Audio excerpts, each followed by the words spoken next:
কি হয়েছে তোমার? মন খারাপ কেন? বাবা, মনটা অনেক খারাপ হয়ে গেল।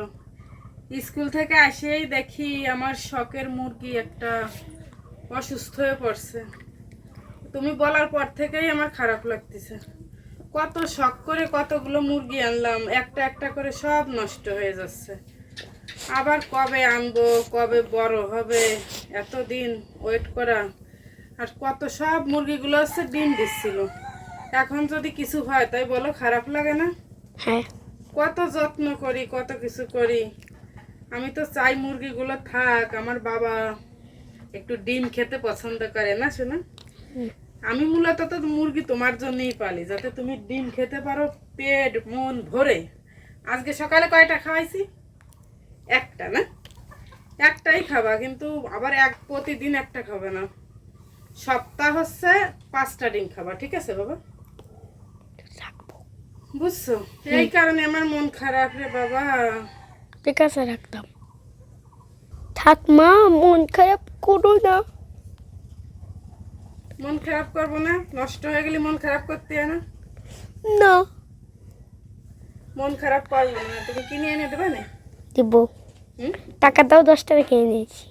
টাকা আমি দেবো, তারপর তুমি কিনে আনবা? হুম এটা কোনো কথা? হুম। তুমি তোমার টাকা দিয়ে কিনে আনবা, না তো তুমি তোমার বাবাকে দিয়ে কিনে এনে দিবা। কেন? তা আমার তো তোমরাই ভরসা। তোমরা যদি আমাকে হেল্প না করো তাহলে কি হয়? না। তোমার বাবাকে বলবা, বাবা আমার মাকে আরো কতগুলো মুরগি এনে দাও, বলবা না? হ্যাঁ। কি বলবা না? যে বাবা, আমার মাকে আরো কয়টা মুরগি এনে দাও। হ্যাঁ, সোনা বাবা তো আমাকে অনেক আমাকে সাহায্য করে আমার বাবা।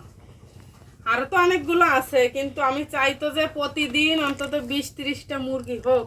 তুমি যে সময় থেকে বলছো মা একটা মুরগি যেন কেমন করতেছো, তখন থেকেই আমার মনটা অনেক খারাপ। আর আমি অবশ্য সকালে একটু দেখছিলাম যে একটা মুরগি কেমন যেন করতেছে। এই কারণে আমার পুরো বিকালটাই ভালো গেল না।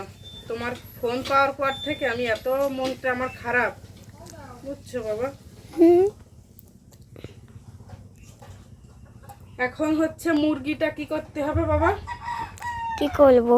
চিকেন বানাতে হবে। চিকেন?